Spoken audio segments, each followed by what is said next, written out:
بسم اللہ الرحمن الرحیم۔ اولیاء ملتان کا ذکر جاری و ساری ہے۔ اب ہم ملتان میں حضرت حافظ محمد جمال ملتانی کا مختصراً تذکرہ پیش کرتے ہیں۔ حضرت حافظ محمد جمال ملتانی 1160 ہجری ملتان میں پیدا ہوئے۔ آپ کو بچپن ہی سے شوق تھا کہ وہ کسی مرد حق کے دست پرست پر بیعت ہوں۔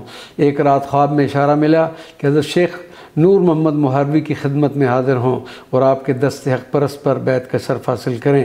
مرشد سے تعلق اس قدر ہو گیا تھا کہ سفر و حضر میں آپ کے ہمراہ ہوتے۔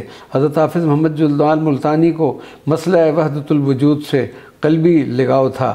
حضرت شیخ اکبر اور حضرت مولانا جامی کی تصانیف پر مکمل عبور حاصل تھا، اور جب لوگوں کو ان کتابوں کے اسرار و رموز سے آگاہ کرتے تو ایسا محسوس ہوتا کہ علم کا سمندر موجیں مار رہا ہے۔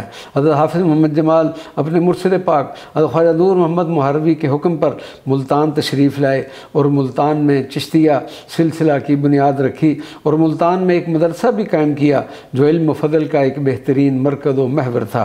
آپ نے ملتان میں سلسلہ چشتیہ کی ترویج میں اہم کردار ادا کیا، اور خلق خدا کی ظاہری و روحانی تربیت فرمانے کے بعد 5 جمادی الثانی 1226 ہجری اس دار فانی کو الوداع کہا۔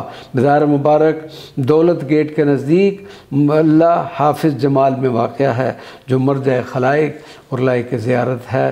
وما علینا الا البلاغ المبین۔